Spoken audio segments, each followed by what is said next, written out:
بسم اللہ الرحمن الرحیم۔ السلام علیکم ورحمۃ اللہ وبرکاتہ۔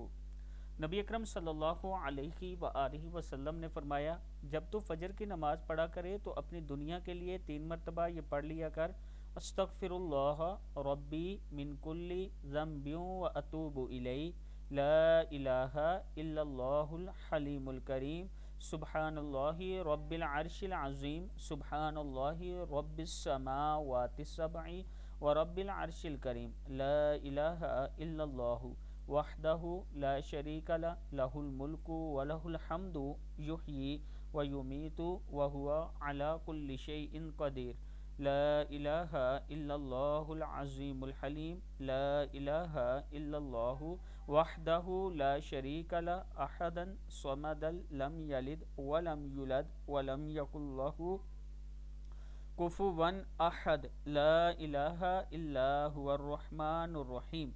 صدق اللہ العظیم۔